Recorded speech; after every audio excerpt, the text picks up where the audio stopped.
नेपाल में बारिश और बिहार में तबाही। सवाल सबके मन में यही कि आखिर नेपाल में बारिश से बिहार में तबाही कैसे मच जाती है, कैसे बाढ़ का दंश लोग झेलने लगते हैं।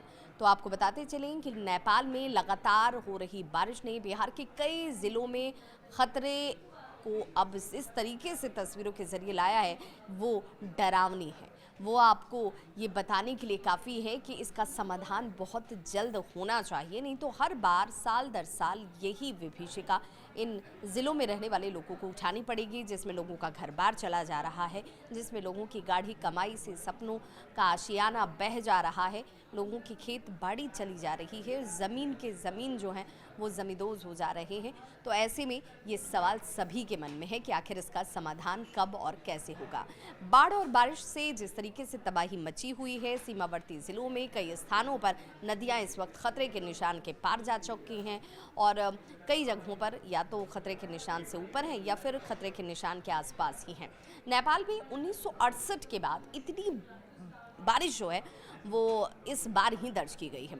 27 सितंबर से नेपाल में लगातार बारिश जो है वो हो रही है। नेपाल में हो रही भारी बारिश की वजह से देखिए, कोसी बैराज के वीरपुर से रिकॉर्ड रविवार के दिन 6,61,295 क्यूसेक पानी का डिस्चार्ज किया गया था।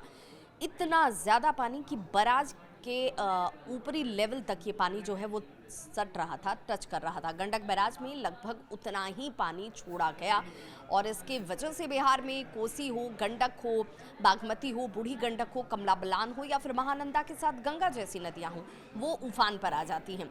इन नदियों का जलस्तर काफ़ी बढ़ गया। ये नदियां खतरे के निशान से ऊपर बह रही हैं और कोसी बैराज वीरपुर से रिकॉर्ड पानी छोड़े जाने से 13 जिलों के 16 लाख से ज़्यादा जो आबादी है वो इस वक्त प्रभावित नजर आती है।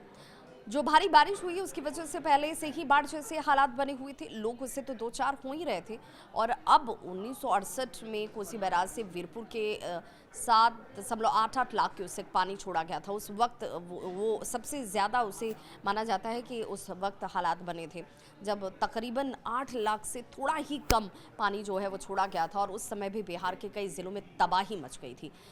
इस बार ये जो आंकड़ा है वो 6,61,295 क्यूसेक पानी का रहा, लेकिन इसके बाद भी इतना पानी आने के बाद नदियां उफान पर रहीं और कई ज़िलों को इसने अपनी चपेट में लिया। वहां पर लोगों के आशियाने, घर, मकान, दुकान सब कुछ जो है वो अब पानी आने पर भी और पानी के जाने के बाद भी जो है कटाव की वजह से नज़र आते हैं बर्बाद होते हुए। उसके निशान आपको इन तस्वीरों में नज़र आ जाएंगे। कई तस्वीरें तो ऐसी हैं जो आपके लिए डरावनी तो होंगी ही, कहीं ना कहीं दर्द को जाहिर करने के लिए तस्वीर अपने आप में काफ़ी है। करीब वैसी ही कमोबेश स्थिति जो 1968 में थी वैसी ही आसपास स्थिति जो है इस वक्त भी दिखती है।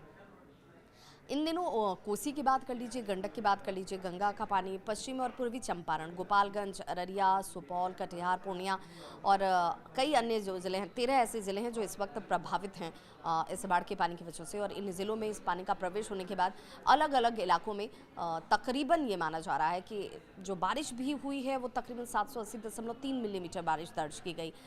अब एक तो नेपाल की तराई से आने वाला पानी, ऊपर से बारिश का हो जाना, उसके बाद ये स्थिति और ज़्यादा भयावह नजर आई। बिहार के कुछ जिलों में बारिश अभी भी जारी है और ऐसे में राज्य सरकार ने बिहार के इन कई जिलों के लिए अलर्ट तक जारी कर दिया हुआ है।